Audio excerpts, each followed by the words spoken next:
what cases is a non-public school considered the least restrictive environment beyond, I know we just talked about behavior, but, it could be schools for autism or learning disabilities, ASL, or behavioral challenges. Personally, non-public schools are very tricky because they have a little bit more flexibility in terms of like the qualifications of the staff that work there. So yeah, it's just parents have to be really careful of that and making sure like all the teachers are fully credentialed and, the staff that are there are experienced in supporting the population that they serve. And that I think I gave you the example when we spoke last week, like I have a client who's being referred to a non-public school strictly for behavior. And we had this meeting with this non-public school that they're referring the student to.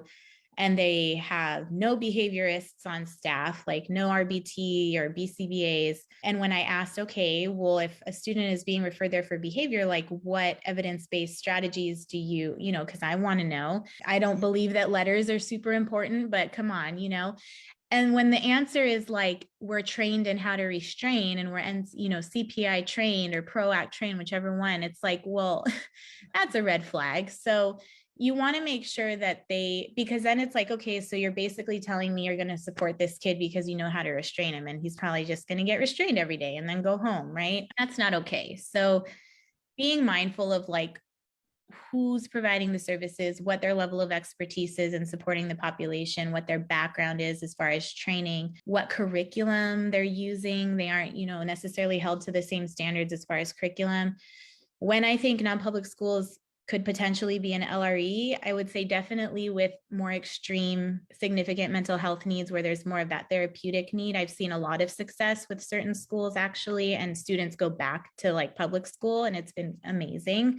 Potentially, if it's extreme outward behaviors, there could be a need and it could work and be meaningful. And also the opposite end of the spectrum, like there's like 2 weak kids where they're twice exceptional and, and or just students who are bored in the public school system and it's just not working for them and they're not really learning at the pace that they could be and with the rigor that they could have access to. And there are some great, non-public schools out there that serve specific populations like autism or, learning disabilities, and they have, great programs and awesome curriculum. So for me, that's kind of the 2 realms that I see it working and being most effective.